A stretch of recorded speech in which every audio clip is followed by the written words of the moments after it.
उसे स्वीकार करना है या अस्वीकार करना है वो आपकी इच्छा पे डिपेंड होगा।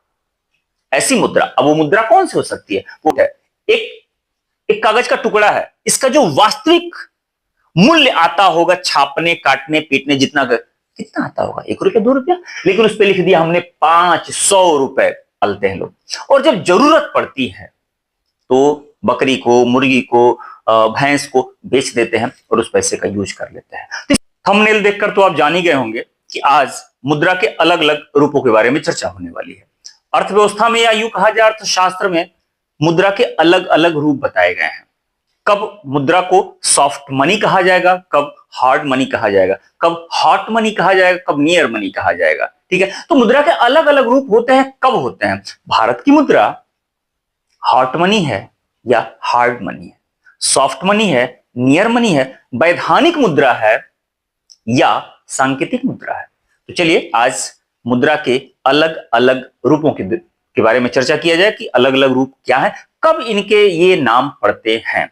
तो सबसे पहले देख लेते हैं कि कैसे कितने नाम हो सकते हैं, कितने नामों के बारे में चर्चा हमें करनी है। देखिए, लेखा मुद्रा, वास्तविक मुद्रा, वैधानिक मुद्रा, ऐच्छिक मुद्रा, सांकेतिक मुद्रा, प्रामाणिक मुद्रा, कागजी मुद्रा, धातु मुद्रा और plastic money, near money, hot money, hard money, soft money, caution money, digital currency. इतने नाम होते हैं, अलग अलग अवस्थाओं में अलग अलग नाम हो जाते हैं। तो भारत की मुद्रा को इनमें से किस नाम से जाना जाता है? ये एक लिस्ट है या फिर ये एक लिस्ट है? इसमें से भारत की जो मुद्रा है रुपया, उसे किस नाम से जानते हैं? तो चलिए एक एक करके जरा देख लिया जाए। सबसे पहले आते हैं लेखा मुद्रा। किसे लेखा मुद्रा कहा जाता है? देखिए, लेखा मुद्रा की अगर जहां तक बात किया जाए तो मुद्रा का वह रूप जो कर्ज लेने देने, लेन देन करने, वास्तविक मूल्य अंकित करने के लिए उसका नाम प्रदर्शित किया जाता है, लिखा जाता है। ठीक है, जैसे भारत में रुपया शब्द का प्रयोग किया जाता है, अमेरिका में डॉलर शब्द का प्रयोग किया जाता है, इंग्लैंड में पाउंड शब्द का प्रयोग किया जाता है। तो ये जो शब्द आप अपने हिंदुस्तान में जहां भी देखिएगा तो वहां लिखा जाता है रुपया, कहीं भी देखिए रुपया। तो ये जो रुपया शब्द है इसे ही लेखा मुद्रा कहते हैं। लेखा मुद्रा का मतलब यह है कि सीधी सी बात है, लिखने में हमेशा रुपया के अलावा कोई और चीज का प्रयोग हमारे यहां नहीं होगा। हम सोने में प्रयोग नहीं करेंगे, हम चांदी शब्द का प्रयोग नहीं करेंगे। जब भी लेन देन करने की बात होगी हमेशा हम लोगों की बातें जो होती हैं वो रुपए में होती हैं।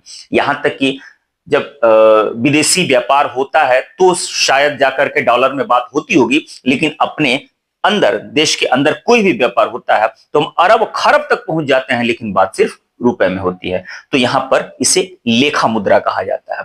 अब आता है वास्तविक मुद्रा। वास्तविक मुद्रा किसे कहते हैं?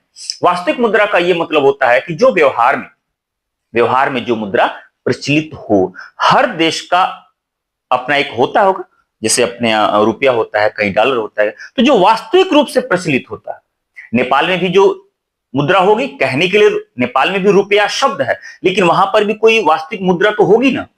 जैसे रुपया शब्द कई देशों में होता है, नेपाल में भी है, पाकिस्तान में भी है, इंडिया में, सब कई सारे देशों में है, लेकिन वास्तविक रूप से उनके यहां जो प्रचलित है उसे कहते हैं वास्तविक मुद्रा। ठीक है, अब अगला है वैधानिक मुद्रा। ये मजेदार है, वैधानिक मुद्रा। अब वैधानिक मुद्रा का जरा ध्यान से देखिएगा, लिखा क्या है? सरकारी आज्ञा वाली वह मुद्रा, सरकारी आज्ञा वाली वह मुद्रा जिसे स्वीकार करने से या लेने से कोई भी व्यक्ति इनकार नहीं कर सकता। भारत में जो नोट है या सिक्का है, अगर मैं आपको दे रहा हूं तो आप ये नहीं कह सकते कि मैं नहीं लूंगा। सीधी सी बात है। भारत के अगर अंदर हैं आप तो भारत की जो वैधानिक मुद्रा है उसे आप लेने से इनकार नहीं कर सकते। तो जैसे कि नोट और जैसे कि कुछ सिक्के जो चलन से बाहर कर दिए गए हैं, कहने के लिए वो भी रुपया है, कहने के लिए वो भी सिक्का है, लेकिन जो चलन से बाहर हो गया उसे आप इनकार कर दिए, कोई बात नहीं। लेकिन सरकारी आज्ञा से अगर है कि भाई लेना ही लेना है, अगर आप लेने से, जैसे आप अक्सर देखते होंगे कभी कभार 10 रुपए के सिक्के या 1 रुपए के सिक्के के कभी कभार ये होता है कि मार्केट में लोग नहीं ले रहे हैं, तो गवर्नमेंट वहां आगे बढ़ती है, सरकार आगे बढ़ती है और कहती है कि अगर कोई लेने से मना करे तो आप बताइए, शिकायत कीजिए, ऐसे कीजिए, ठीक है। तो आप लेने से इनकार नहीं कर सकते। लेकिन वहीं पर अगर कह दिया जाए ऐच्छिक मुद्रा, ऐच्छिक मुद्रा किसे कहते हैं? तो ऐच्छिक मुद्रा वो होती है कि आप लेने से इनकार कर सकते हैं, यानी कि उसे स्वीकार करना है या अस्वीकार करना है वो आपकी इच्छा पे डिपेंड होगा। ऐसी मुद्रा, अब वो मुद्रा कौन सी हो सकती है? वो मुद्रा हो सकती है ये चेक। ये भी तो देखिए, ये भी तो एक मुद्रा है कि नहीं है? ये भी क्या है? ये भी एक मुद्रा है, ये भी एक मुद्रा है। आप किसी को चेक देते हैं, उस पर आप लिख देते हैं 1,00,000 और सामने वाला एक्सेप्ट कर लेता है और सामने वाले के खाते में 1,00,000 ट्रांसफर हो जाता है। ये भी तो एक मुद्रा का रूप है। लेकिन ये वो मुद्रा है जो आपकी इच्छा पे डिपेंड करता है। मर्जी करे तो आप चेक के रूप में लें और मर्जी करे तो ना लें। ये ऐच्छिक मुद्रा हो गई। बात समझ में आ गई? ऐसे डीडी होता है, डिमांड ड्राफ्ट और चेक कुछ भी हो सकता है, ये सब ऐच्छिक मुद्रा है। अब है प्रामाणिक मुद्रा। प्रामाणिक मुद्रा किसे कहते हैं? परिभाषा दिखेगा, मैंने लिखा हुआ है सामने। प्रामाणिक मुद्रा का मतलब होता है कि जिसका अंकित मूल्य उसके मौद्रिक मूल्य या वास्तविक मूल्य के बराबर हो। ऐसी मुद्रा जिसका वास्तविक मूल्य और उस पर अंकित मूल्य दोनों बराबर हो। जैसे एक कागज की नोट है, अब उस पर लिख दिया जाए 1,000 रुपए। अब उस पे अंकित मूल्य कितना हो गया? 1,000 रुपया। लेकिन उस कागज की वास्तविक कीमत कितनी है? अब 1,000 लिखा तब तो 1,000 में तो चल तो रहा है, सही बात है। लेकिन कागज का वास्तविक अगर बात करें, उस पर 1,000 ना लिखा जाए तो कागज की कीमत कितनी होगी? शायद सारा खर्चा मिला के 1 रुपया, 2 रुपया, 3 रुपया, इससे ज्यादा तो नहीं होगा ना। तो उस पर जो अंकित मूल्य है वो ज्यादा है उस कागज के वास्तविक मूल्य से। तो मैं उसकी बात नहीं कर रहा हूं, मैं उसकी बात कर रहा हूं कि जिसका अंकित मूल्य उसके वास्तविक मूल्य या मौद्रिक मूल्य के बराबर हो। तो ऐसी मुद्रा होती है सोने की मुद्रा, चांदी की मुद्रा। तो चांदी के सिक्के, सोने के सिक्के, उस पर अंकित मूल्य वही होता है जो उसका वास्तविक मूल्य होता है। सोना जब 50,000 में था तो 50,000 में चल रहा था। सोना जब 1,00,000 में हुआ तो सिक्का 1,00,000 में चल रहा था। जब सोने का रेट 1,00,000 से पार हो गया तो 1,00,000 से पार हो चल रहा था। चांदी का सिक्का, एक सिक्का जितने का है उसका जो वास्तविक मूल्य होगा उतने में उसका अंकित मूल्य होगा, ठीक है। तो सोने चांदी की जो मुद्राएं होती हैं उस धातु की जो रियल कीमत होती है उस पर अंकित मूल्य वही होता है। उतना ही का लेन देन हम करते हैं। मार्केट से जब जाइएगा खरीदने तो जो सिक्का है वो उतना ही में मिलेगा जितना उसका वास्तविक मूल्य है। उसे कहते हैं प्रामाणिक मुद्रा। फिर उसके बाद से आता है सांकेतिक मुद्रा। अब सांकेतिक मुद्रा, इतिहास में सांकेतिक मुद्रा का प्रचलन पहली बार किसने किया था? एक क्वेश्चन बनता है, अगर आप जानते हैं तो कमेंट करके बताइए कि पहली बार सांकेतिक मुद्रा का प्रचलन किसने किया था। दुनिया उसे उस जमाने में पागल कहती थी। जब वो शुरू किया था ना तो लोग उसे पागल कहते थे। आज पूरी दुनिया सांकेतिक मुद्रा पे चलती है। सांकेतिक मुद्रा का मतलब यह है कि जो उसका वास्तविक मूल्य होता है बहुत कम होता है, अंकित मूल्य ज्यादा होता है। आज के डेट में पूरी दुनिया में सांकेतिक मुद्रा काम कर रही होती है। जो रियल मूल्य होता है, जैसे आज कागज एक कागज की रियल वैल्यू कितनी हो सकती है? उस कागज के टुकड़े की 1 रुपया 50 पैसे भी हो सकती है, 2 रुपए, ज्यादा से ज्यादा 2 रुपए 2.5 रुपए हो सकती है। या फिर ये जो सिक्के हैं, सिक्के का वास्तविक मूल्य अगर बात करें तो एक सिक्का ढालने में कितना खर्चा आता होगा? 2 रुपया, 3 रुपया, 1 रुपया, जो भी आता है। लेकिन अब इस पे लिख दिया 20 रुपए, इस पे लिख दिया 10 रुपया। अब 10 रुपया लिख देने से ये पूरा का पूरा सिक्का 10 रुपए का हो गया। 10 रुपए का हो गया ना। अब ये देखिए नोट है, एक कागज का टुकड़ा है, इसका जो वास्तविक मूल्य आता होगा छापने, काटने, पीटने जितना कितना आता होगा? 1 रुपया, 2 रुपया। लेकिन उस पर लिख दिया हमने 500 रुपए। पूरा का पूरा नोट है 500 रुपए का हो गया।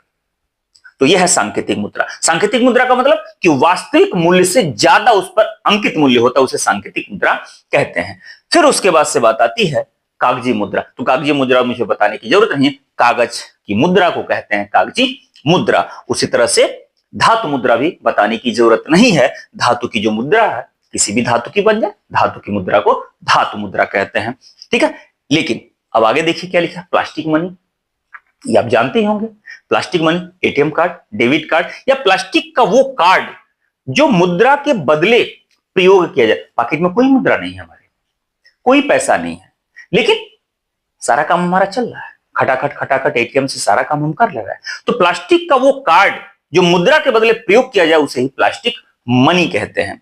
ठीक है, लेकिन आगे की बात कर लिया जाए, ये मजेदार है, ये देख लीजिएगा कितनी सुंदर सी भैंस। Near money. अब नियर मनी का मतलब क्या होता है? पास में रखी हर वो वस्तु जो जरूरत पड़ने पर मुद्रा के बदले प्रयोग में आ सके। गांव देहात में इसका प्रयोग बड़ा ही शानदार होता है। मतलब दुनिया में हर जगह होता है।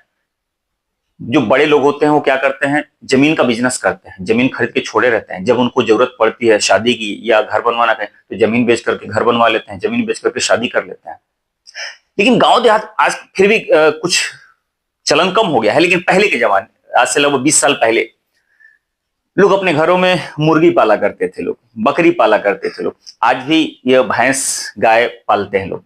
और जब जरूरत पड़ती है तो बकरी को, मुर्गी को, भैंस को बेच देते हैं और उस पैसे का यूज कर लेते हैं। तो इसे नियर मनी कहते हैं। और ये गहने का चलन तो खैर आम है, लोग गहना खरीदते हैं, जरूरत पड़ने पर इसे बेच करके अपना काम कर लेते हैं। इसे कहा जाता है नियर मनी कहा जाता है। आपके पास में रखी हर वो वस्तु जो मुद्रा के बदले प्रयोग की जा सके।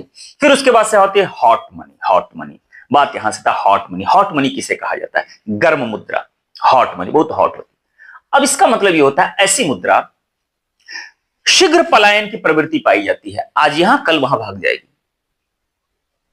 मतलब मिनट और सेकंड में आज यहां है कल वहां है परसों वहां है नरसों वहां। तो ऐसी कौन सी मुद्रा होती है? ऐसी मुद्रा को कहा जाता है शेयर मार्केट वाली मुद्रा। तो हॉट मनी कौन सी होती है? शेयर मार्केट वाली मुद्रा। अब शेयर मार्केट में आप क्या करते हैं, आप पैसा लगाते हैं और उस पर निगरानी रखे रहते हैं। इसका डाउन हुआ, उसका रेट बढ़ गया, खट से यहां एक क्लिक किया, यहां की मुद्रा वहां पहुंच गई। उसका रेट देखा डाउन हो रहा है, उसका अप हो रहा है, तो एक क्लिक में यहां से मुद्रा वहां पहुंच गई। तो शेयर मार्केट का जो उतार चढ़ाव होता है उसे कहते हैं हॉट मनी। तो हॉट मनी का मतलब शीघ्र पलायन की उसमें प्रवृत्ति पाई जाती है, आज यहां कल वहां। तो ऐसी मुद्रा को कहा जाता है अर्थशास्त्र में या अर्थव्यवस्था की भाषा में हॉट मनी। बात समझ में आ गई? अगला देखा जाए। अगला क्या है? Hard money. अब हार्ड बड़ी कठोर है। अब बहुत कठोर मुद्रा का मतलब क्या है, अब ध्यान से देखिएगा। ऐसी मुद्रा पूरी दुनिया में या अर्थव्यवस्था में ऐसी मुद्रा जिसकी आपूर्ति कम हो, सप्लाई कम हो, मांग ज्यादा या डिमांड ज्यादा हो। एग्जाम्पल के रूप में, अच्छा, दुनिया के दो अलग अलग देशों की मुद्राओं को जब आपस में कंपेयर किया जाएगा दोनों का, तो एक हार्ड मनी होगा और एक सॉफ्ट मनी होगा। अभी इसके बाद सॉफ्ट मनी बता रहा हूं। तो एक हार्ड हो जाएगा और एक सॉफ्ट हो जाएगा। मतलब जिसकी आपूर्ति कम, मांग ज्यादा हो। जैसे आज के डेट में पूरी दुनिया में मैक्सिमम लोग डॉलर लेना चाह रहे हैं। डॉलर की सप्लाई बहुत कम है, बड़ी मुश्किल से डॉलर मिलता है। पूरी दुनिया अपने यहां जो फॉरेक्स रिजर्व जो रखना चाह रहा है, वो लोग सब लोग डॉलर रखना चाह रहा है। सोना डॉलर, डॉलर की कीमत हम लगातार बढ़े थी, ठीक है। तो डॉलर के चक्कर में तो अब डॉलर की डिमांड ज्यादा है, डॉलर की सप्लाई कम है। तो जब भारतीय मुद्रा से जब डॉलर की तुलना करेंगे तो ये जो डॉलर है ना, ये हो जाएगा हार्ड मनी, ठीक है। लेकिन अगर वहीं पर रुपए की तुलना नेपाल के रुपए से कर लीजिए, मतलब कि जब आप रुपए की तुलना डॉलर से कर रहे हैं तो डॉलर हो गया हार्ड मनी और रुपया हो गया सॉफ्ट मनी। लेकिन वही रुपए की तुलना जब आप नेपाली रुपए से करें तो रुपया हो गया हार्ड मनी और नेपाल का रुपया हो जाएगा सॉफ्ट मनी। इंडोनेशिया से कर दीजिए, इंडोनेशिया से करेंगे तो पता ही चलेगा कि नेपाल की मुद्रा जो है हार्ड मनी हो जाएगी, इंडोनेशिया की मुद्रा सॉफ्ट मनी हो जाएगी। तो दो मुद्रा किसी भी दो देशों का आपस में जब उनकी तुलना करेंगे, कंपेयर करेंगे, तो एक हार्ड मनी और एक सॉफ्ट मनी। तो हार्ड मनी जिसकी आपूर्ति कम है, चाहने वाले ज्यादा हैं, हर कोई चाह रहा है लेना कुछ ना। आप अपने से नेपाल की तुलना कर लीजिए, नेपाल के लोग अक्सर चाहते हैं कि इंडियन रुपया उनको मिल जाए, ठीक है, इसलिए कि इंडियन करेंसी की वैल्यू ज्यादा है। खैर आइए आगे, सॉफ्ट मनी समझ में आ गया। अब आता है कॉशन मनी। अब कॉशन मनी को कहते हैं जमानती मुद्रा। इसका मतलब यह होता है कि कोई भी काम करने, कोई भी उत्तरदायित्व निभाने के एवज में वह मुद्रा रखी गई होती है, उसे कॉशन मनी कहते हैं। जैसे कि जब चुनाव लड़ा जाता है, चुनाव, तो एक जमानत राशि जमा की जाती है, 1,500, 2,000, 5,000, 10,000, वो ग्राम प्रधान के लेवल से लेकर के विधायक और सांसद, राष्ट्रपति तक अलग अलग एक कॉशन मनी जमा की जाती है। अक्सर सुना जाता है कि वो फलाने हार गए हैं और उनकी जमानत जब्त हो गई है, जमानत जब्त हो गई। बहुत सारे लोग नहीं समझ पाते हैं जमानत जब्त कैसे, जमानत कैसे जब्त होगी। तो जमानत जब्त का मतलब है कि उसका एक नियम है कि आप कुल पड़े मत का इतना से कम पाएंगे, तो जो जमानत राशि आप रखे हैं ना, ये कॉशन मनी, इसे कहते हैं कॉशन मनी। ये कॉशन मनी जो आपने जमा किया है ना, वो गवर्नमेंट ले लेगी, आपको वापस नहीं मिलेगा। लेकिन उनके वादे पर, उनके शर्तों पर आप खरे उतरे हैं, आप मिनिमम इतना वोट पाए हैं, तो फिर वापस आपको मनी मिल जाती है। ठीक है, आप कोर्ट में अक्सर सुनते होंगे कि इतने मुचलके भर करके वो जमानत पे बाहर है, कहते हैं ना जमानत पे बाहर है, तो जमानत पे बाहर है, यानी कि इतना पैसा आप जमा कीजिए और बाहर जाइए। और आपने नियम के तहत बाहर कोई भी ऐसा काम नहीं किया, कोर्ट ने कहा है कि भाई आप जाइएगा, ऐसा कहीं ना प्रेस कॉन्फ्रेंस कीजिएगा, ना बहुत ज्यादा डायलॉग बाजी कीजिएगा, अगर उसकी बातों पे आप खरे उतरते हैं तो फिर वापस आपको पैसा वो मिल जाता है। लेकिन अगर आप उसका उल्लंघन किए तो पैसा आपका जब्त हो जाता है। तो इसे कहते हैं जमानत, इसे कहते हैं कॉशन मनी। यूनिवर्सिटी वगैरह में जो लोग पढ़ते होंगे, तो यूनिवर्सिटी में जो फीस जमा की जाती है, उसमें एक छोटी सी रकम कॉशन मनी के रूप में होती है। जब आप यूनिवर्सिटी पास करके, पास आउट होकर निकलते हैं, तो फिर वापस वो पैसा आपको मिल जाता है। तो खैर बात वही हुई कि किसी भी उत्तरदायित्व को पूरा करने के लिए जमानत के तौर पर रखी जाने वाली जो मुद्रा होती है, उसे कहा जाता है जमानती मुद्रा या कॉशन मनी कहा जाता है। बात समझ में आ गई। अब आखिरी, डिजिटल करेंसी। अब डिजिटल करेंसी किसे कहते हैं, ये मुझे बताने की जरूरत नहीं है, यहां पे लगाया मैंने क्वेश्चन मार्क। अब डिजिटल करेंसी किसे कहते हैं, ये मैं आपसे उम्मीद करता हूं कि आप कमेंट करके बताएं कि डिजिटल करेंसी किसे कहते हैं। आज के दौर में डिजिटल करेंसी हर कोई प्रयोग कर रहा होगा, और एक तरह से कहा जाए तो मतलब ठीक ठाक थोड़ा बहुत एक गरीबी रेखा से ऊपर अगर बढ़ गए तो डिजिटल करेंसी तो हम लोग आ ही गए हैं, न चाहते हुए भी। तो डिजिटल करेंसी किसे कहते हैं, ये कमेंट करके बताइएगा। और मुद्रा के ये अलग अलग रूप कैसा लगा, ये भी कमेंट करके बताइएगा। इसमें से कितने आप पहले से जान रहे थे, या फिर इसमें ऐसा कौन सा शब्द है, मुद्रा का ऐसा कौन सा रूप है जो मुझसे छूट गया, रह गया, वो भी कमेंट कीजिएगा। कोशिश ये होगी कि मैं उसके फिर बताऊंगा। ठीक है, तो मिलते हैं ऐसे किसी मजेदार टॉपिक के साथ। अच्छा, एक और बात है कि इतना मैं कहना भूल गया कि अगर वीडियो अच्छा लगे तो सब्सक्राइब कर दीजिएगा, लाइक कर दीजिएगा, शेयर कर दीजिएगा।